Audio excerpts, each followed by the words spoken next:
Hi everyone, I'd like to introduce you to my project and show you where it's currently at. My project is to create a guide for people who don't currently have great internet access to check whether they can improve their internet access situation through a cellular internet connection. It's primarily targeted at people living in rural areas, but also be applied in other locations. This was inspired by my upgrading my own internet connection. I've lived in the rural area for the past 11 years, and that entire time, the fastest available internet connection has been a DSL connection that runs at about 10 megabits per second down and 1 megabit per second up. And it's been that exact speed the whole time. So it was kind of slow 11 years ago. And by the time we got to 2020, it was painfully slow, especially if I needed to upload anything. I was discussing that problem with a coworker who recently moved to a rural area, and what he ended up doing is instead of even getting a DSL or cable to start with, he was able to obtain a faster connection by connecting to a local T-Mobile tower. Um, so talking with him, I got interested in the idea, looked into it for myself, and it turns out I was able to get a significant upgrade. Um, the first iteration of the project only boosted the download speed by about 20%, so not a big deal. But the upload speed went up to 12 times its what it was with DSL. So that was a big deal for me because uploads were the pain point. Um, so that's the background behind how I came up with this project idea. Basically, I think that what I did and what my coworker did could be useful for other people living in rural areas, and I want to reduce the barriers to entry. Not everybody has a lot of technical background, and well, I don't expect anybody can read this guide. I want to at least make it accessible to the general population to the extent that I can. So the guide takes the form of a website. I have it pulled up on my browser now, byoBroadband.com, and I'm going to link to my project proposal in case that context helps when you're reviewing this. I use Jekyll to create the site. It allows me to not put as much effort into things like the layout by using a template, and to, more importantly, write my content in Markdown so I don't have to deal with HTML, as verbose as that can be. But at the same time, if I want to do something in HTML because Markdown doesn't support it, then Jekyll allows me to do that as well. So I can just plug in HTML as needed. The template that I'm using is just the docs that save me some design work and also add in a search bar.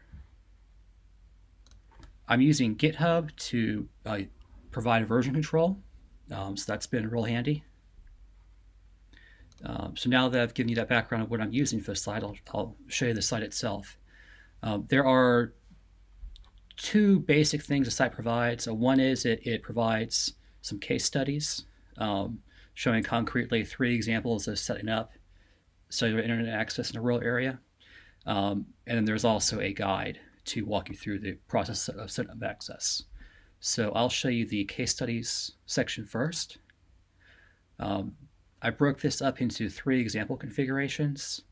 The first, an outdoor installation, is basically documenting how I upgraded or replaced rather my DSL connection with a higher speed cellular connection.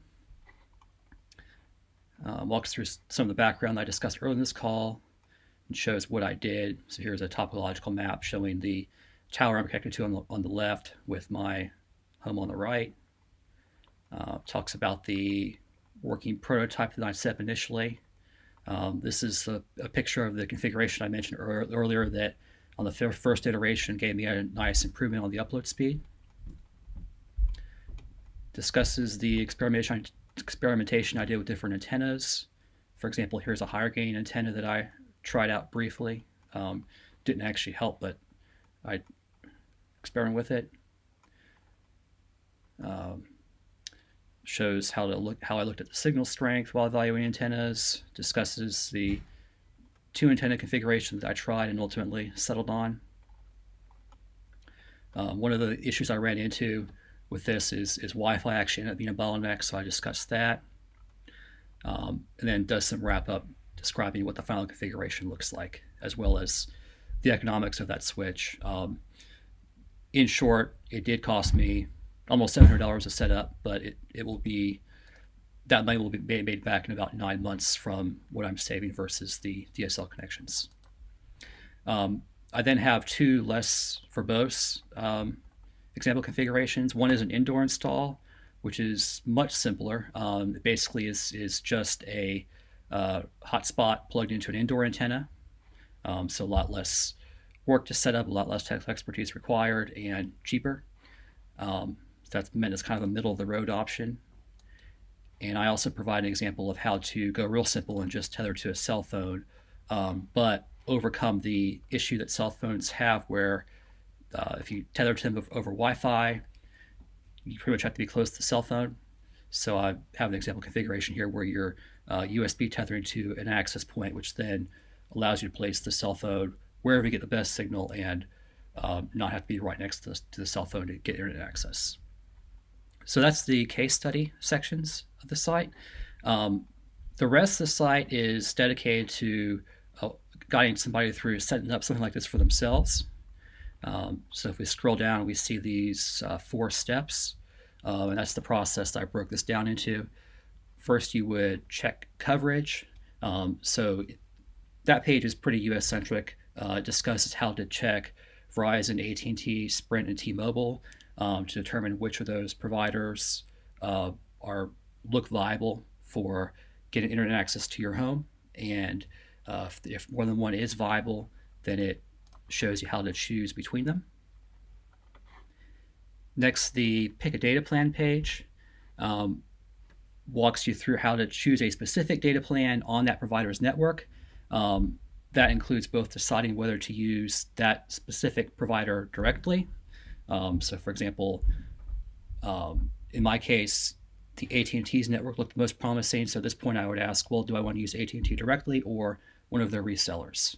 And after I answer that question, the next question would be, well, which data plan do I use? And this walks the reader through that process, including showing them some example plans for both smartphones and dedicated devices like routers and hotspots. Next, after a data plan is selected, I show how to select hardware.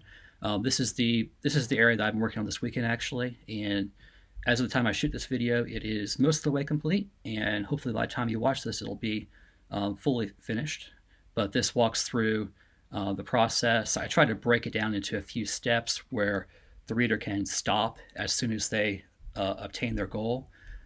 So for a simple configuration, maybe all they have to do is pick some sort of radio, be that a router, a hotspot, their cell phone, etc., and walks them through all the considerations there, including some of the features to look for and comparing to example radios. Next, for those who need an external antenna, I walk them through the considerations there. Touch briefly on amplifiers. Short version of that is it won't help most people, but some it will, so I discuss those details. Also cover lightning protection for those who end up with a configuration where they have an outdoor antenna, and cabling, which I put last because you're not really going to know what cabling you need until all these other variables are figured out. The next page, which I haven't really don't have much content at all for yet, is hardware installation. That is scheduled for me to write up that document next week. There also are 3 other pages I created which weren't part of the spec, but I thought they were useful for people going down this path, and they're at different levels of completion. We've got a performance tuning page, a troubleshooting page, and a terminology page. I think more likely than not, the installation, performance tuning, and troubleshooting pages are probably going to be merged into a common hierarchy, but we'll see when we get there. So that's the overview of where my project is at. If you have time, then I would appreciate you filling out the peer survey that I created to give you some feedback on this. I'll link to it from the PDF that I submit with this video. And that's it. Thanks.